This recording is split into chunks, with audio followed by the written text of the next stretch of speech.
इंसान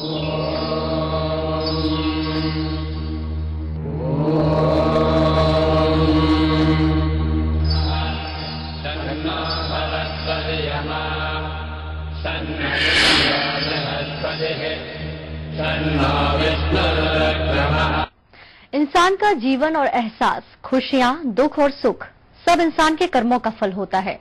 पर इस बात को भी नहीं नकारा जा सकता है कि जीवन की कठिनाइयों, मुश्किलों और सफलता, प्रसन्नता के पीछे कुछ न कुछ हमारे ग्रहों और नक्षत्रों का भी योग होता है। क्या है नक्षत्रों का विज्ञान, क्या है हवन का रहस्य और वास्तु का ज्ञान कितना जरूरी है, हम चर्चा करेंगे आज के न्यूज के इस विशेष प्रस्तुति एस्ट्रो महर्षि में। हमारे साथ हैं विश्व प्रसिद्ध एस्ट्रोलॉजर और वास्तुकार श्री अरुण महर्षि जी।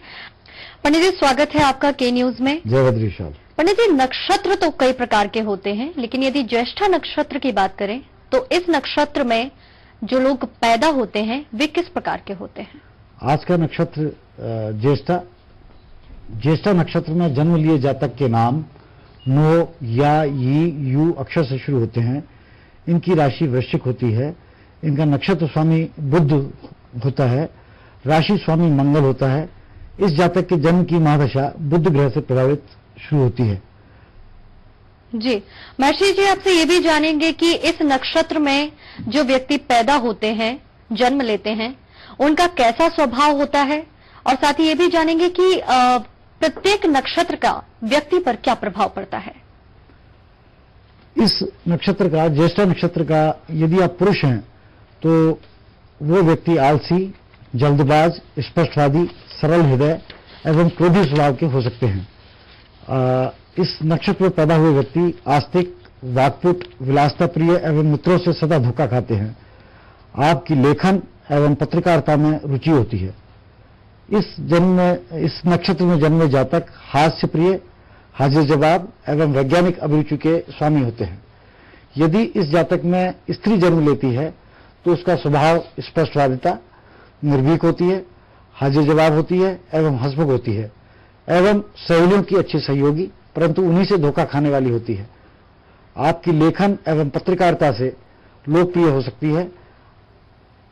स्त्री हास्यप्रिय, हाजिर जवाब में वैज्ञानिक अभिरुचि के कारण बिना तर्क के किसी बात को मानती नहीं है। जी महर्षि जी, और इस नक्षत्र में पैदा हुए व्यक्ति का क्या कार्य होना चाहिए, उनका क्या व्यवसाय होना चाहिए? जागृति, ज्येष्ठा नक्षत्र के किसी भी चरण में अगर जातक का जन्म होता है तो उसकी राशि वृश्चिक, जैसा मैंने बताया, नक्षत्र स्वामी बुध और राशि स्वामी मंगल होता है। इस जातक के जन्म की महादशा बुध ग्रह से प्रभावित होती है। इस नक्षत्र में जन्मे जातक नेता हो सकते हैं जी। जेब कतरे, चोर, केमिकल इंजीनियर, मैकेनिक, पत्रकार, अभिनेता, गणितज्ञ, उद्घोषक आदि कार्य को करके सफलता हासिल कर सकते हैं। जी महर्षि जी, अभी हमने बात की कि कैसे कार्य होंगे, कैसे व्यवसाय होंगे, लेकिन किसी भी व्यक्ति के लिए एक महत्वपूर्ण सवाल जो हो सकता है वो ये कि इस नक्षत्र में जो व्यक्ति पैदा होते हैं उन्हें किस प्रकार के रोग हो सकते हैं? ज्येष्ठा नक्षत्र में पैदा हुए व्यक्ति को पित्त विकार, शरीर में कंपन, चित्त में व्याकुलता, ल्यूकोरिया, बवासीर, गुप्त रोग, आंतों में विकार, कंधों में पीड़ा, ट्यूमर, प्रजनन संबंधी रोग आदि हो सकते हैं। जी महर्षि जी, और साथ ही ये भी जानेंगे कि समाधान की बात करेंगे कि जो जातक, जो व्यक्ति इस नक्षत्र में पैदा होते हैं और रोग से जो भी पीड़ित रहते हैं, जैसे आपने बताया कि तरह तरह के रोग हो सकते हैं जी, तो उनसे बचने के क्या समाधान है? क्या इस नक्षत्र के हिसाब से कोई जड़ी बूटी भी होती होगी उपाय के लिए? ठीक पूछा आपने जागृति जी। ज्येष्ठा नक्षत्र के जातकों एक छोटा सा उपाय बता रहा हूँ। एक चिरचिटे नामक की जड़ी को हरे धागे में हवन के साथ नक्षत्र के मंत्रों से अवमंत्रित करके रोगों से मुक्ति पाई जा सकती है। जीवन की सभी समस्याओं के निदान के लिए सभी व्यक्तियों को हवन की तरफ प्रेरित होना चाहिए। उसका इस नक्षत्र के मंत्र का यदि जाप किया जाए और जाप करके हवन किया जाए, और जो मैंने आपको जड़ी बूटी बताई चिरचिटे की, उसको दाहिने हाथ पे बांधा जाए तो डेफिनेटली इन रोगों से मुक्ति मिल सकती है। महर्षि जी से संपर्क करने के लिए आप नीचे दिए गए फोन नंबर्स पर संपर्क कर सकते हैं। क्या आप वैवाहिक जीवन से दुखी हैं? क्यों नहीं चलता कारोबार? क्या आप रोगों से पीड़ित रहते हैं? क्यों होते हैं वैवाहिक जीवन में क्लेश? क्या आप अपने बच्चों की एजुकेशन से हैं परेशान? क्या आपकी नौकरी में आ रही है रुकावट? या फिर आपको किसी वास्तु दोष से है परेशानी? तो मत हो निराश, संपर्क करें श्री अरुण महर्षि से and ultimate medical foundation trust में, जो करेंगे आपकी समस्या का समाधान। हमारा पता है S398 basement, greater Kailash part 1, new Delhi.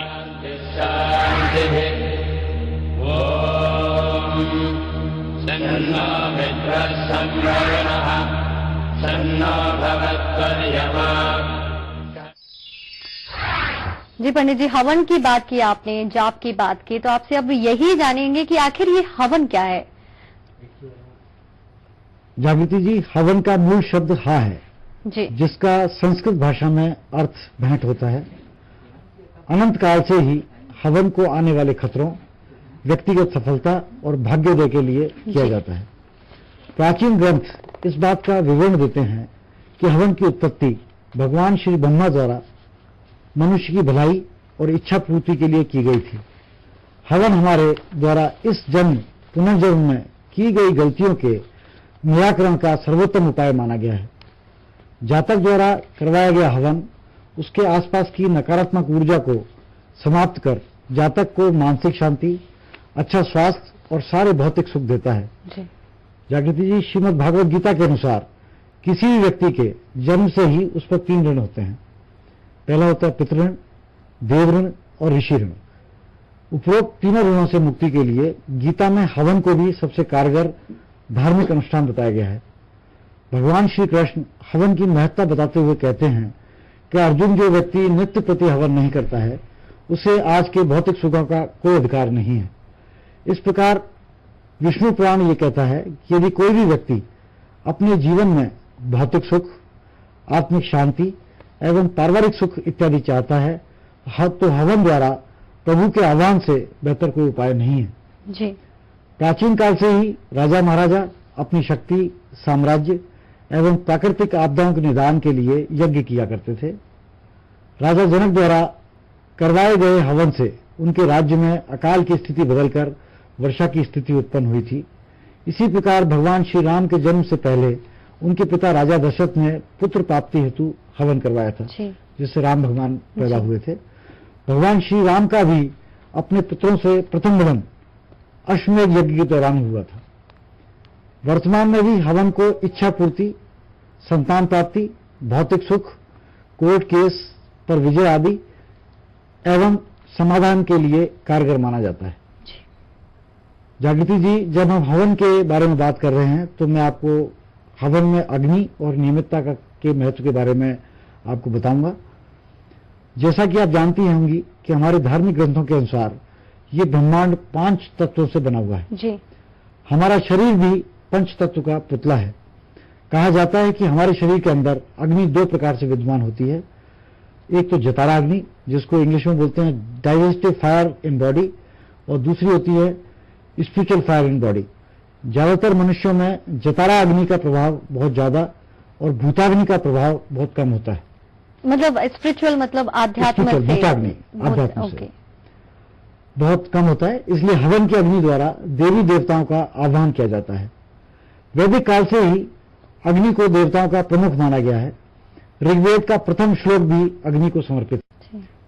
जागृति जी, जैसा कि मैंने आपको पहले बताया कि हवन में नियमितता अथवा रोजाना हवन की कितनी आवश्यकता है, इसको आप इस प्रकार से समझ सकती हैं कि यदि ढेर सारे पकवानों से भरी हुई खाने की थाली व्यक्ति के सामने रख दी जाए तब भी उसका पेट सिर्फ एक बार ही भरता है और अगले ही पहर उसे फिर भूख का एहसास होने लगता है। इसी प्रकार कभी कभार किया गया हवन जातक को पूर्ण रूप से अलौकिक और भौतिक सुख नहीं देते। जी।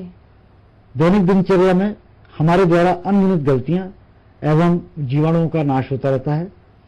इन्हीं गलतियों की क्षमा याचना हेतु हवन के महत्व को बताया गया है। जी।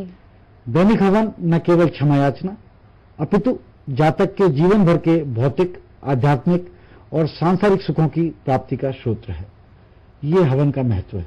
जी पंडित जी, वैसे हवन का जो आपने इतना सुंदर वर्णन किया है, ऐसा मैंने कभी पहले सुना नहीं, और शायद जो लोग देख रहे होंगे उन्होंने भी नहीं सुना होगा, क्योंकि हवन से लोगों का यही रहता है, कुछ मंत्र, कुछ कंडे, कुछ लकड़ियां, सिर्फ इसी से सोचते हैं। लेकिन आपने जिस तरीके से इसको वर्णन इसका किया है वो बहुत ही अद्भुत था।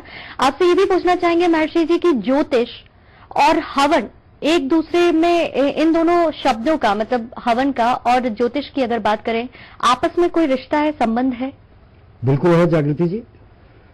प्राचीन काल से ही वैदिक हवन को सबसे शक्तिशाली और कारगर ज्योतिष उपाय बताया गया है।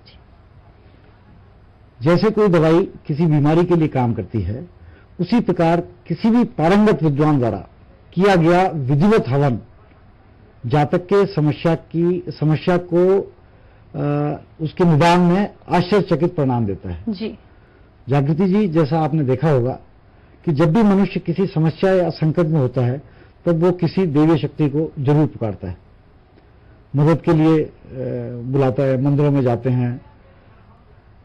अब आप मुझे बताएं कि क्या हवन से बेहतर कोई उपाय हो सकता है? हवन से हम अपने आराध्य को आह्वान कर सकते हैं। जी बिल्कुल। आराध्य देव का बड़े इजी वे में हवन से आराधना की जा सकती है। आराधना की जा सकती है। मेरा अपना पिछले 30 साल का अनुभव है कि हम अपने परमपिता परमेश्वर का हवन द्वारा आह्वान कर अपनी समस्या से मुक्ति पा सकते हैं। जागृति जी, हवन के महत्व को मैं और मेरा अनुभव ही नहीं बल्कि ऋषि मुनि भी युगों युगों से बताते आ रहे हैं। इसमें रोगों से मुक्ति पाई जा सकती है। हवन को हमेशा से अपनी भौतिक इच्छा पूर्ति, सुख संपदा की प्राप्ति भी प्राप्त की जा सकती है। ये सब हवन के और ज्योतिष के संबंध हैं। ज्योतिष में यदि किसी को किसी ग्रह से कोई प्रॉब्लम है तो हवन के द्वारा दूर हो सकती है, जो हमारी संस्था में इसको ज्ञानार्थ सेवार्थ के लिए किया जाता है। जी महर्षि जी, क्योंकि भौतिक सुख की आपने बात की है, तो हवन कितना जरूरी है भौतिक सुख की प्राप्ति के लिए? बिल्कुल, श्रीमद् भागवत गीता के अनुसार भौतिक सुखों की प्राप्ति के लिए हवन सर्वश्रेष्ठ धार्मिक अनुष्ठान है। जी। विधि विधान से किया गया हवन व्यक्ति को न सिर्फ भौतिक सुख अपितु आध्यात्मिक शांति भी प्रदान करता है, जो बहुत जरूरी है। हवन द्वारा भगवान के आह्वान से जातक को किसी भी प्रकार की भौतिक कमी जीवन भर नहीं होती है। जी। प्राचीन काल से ही राजा महाराजा अपनी इच्छा पूर्ति हेतु यज्ञ किया करते थे। उदाहरण के तौर पर लक्ष्मी कुबेर हवन जातक को धन धान्य और संपदा प्रदान करने में महत्वपूर्ण योगदान देता है। ये सब हवन का उपयोग है। और महर्षि जी से हम लगातार चर्चा कर रहे हैं। वक्त हो चला एक ब्रेक का, जल्द लौटेंगे। क्या आप वैवाहिक जीवन से दुखी हैं? क्यों नहीं चलता कारोबार? क्या आप रोगों से पीड़ित रहते हैं? क्यों होते हैं वैवाहिक जीवन में क्लेश? क्या आप अपने बच्चों की एजुकेशन से हैं परेशान? क्या आपकी नौकरी में आ रही है रुकावट? या फिर आपको किसी वास्तु दोष से है परेशानी? तो मत हो निराश, संपर्क करें श्री अरुण महर्षि से and ultimate medical foundation trust में, जो करेंगे आपकी समस्या का समाधान। हमारा पता है S398 basement, greater Kailash part 1, new Delhi.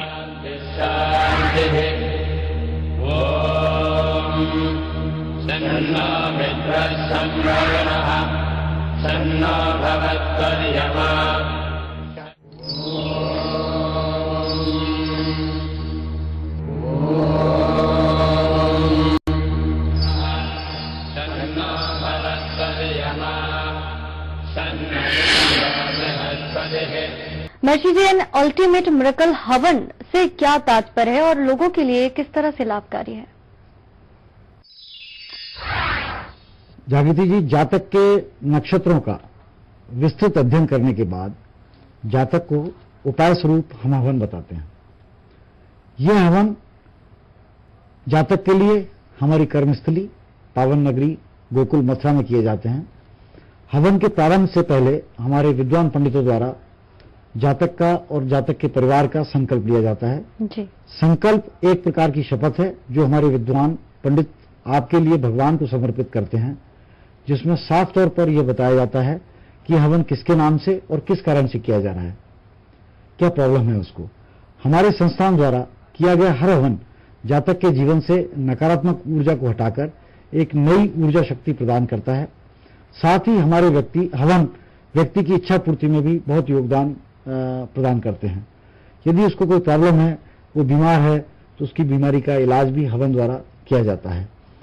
अगर आप स्वयं भी आपके लिए किए गए हवन में आहुति देना चाहते हैं तो आप भी हमारी कर्मस्थली गोकुल में स्वयं आकर यह कर सकते हैं। अधिक जानकारी के लिए आप संपर्क कर सकते हैं हमारे नीचे दिए हुए नंबर पर। क्या आप वैवाहिक जीवन से दुखी हैं? क्यों नहीं चलता कारोबार? क्या आप रोगों से पीड़ित रहते हैं? क्यों होते हैं वैवाहिक जीवन में क्लेश? क्या आप अपने बच्चों की एजुकेशन से हैं परेशान? क्या आपकी नौकरी में आ रही है रुकावट? या फिर आपको किसी वास्तु दोष से है परेशानी? तो मत हो निराश, संपर्क करें श्री अरुण महर्षि से and ultimate medical foundation trust में, जो करेंगे आपकी समस्या का समाधान। हमारा पता है S398 basement, greater Kailash part 1, new Delhi.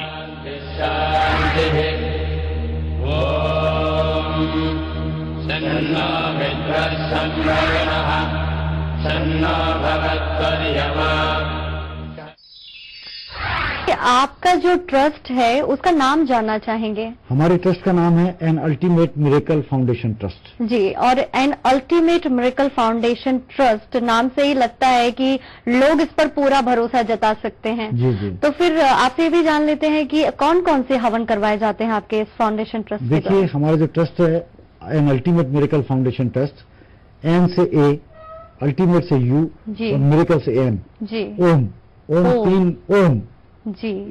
इससे बड़ा कोई शब्द नहीं है इस ब्रह्मांड में।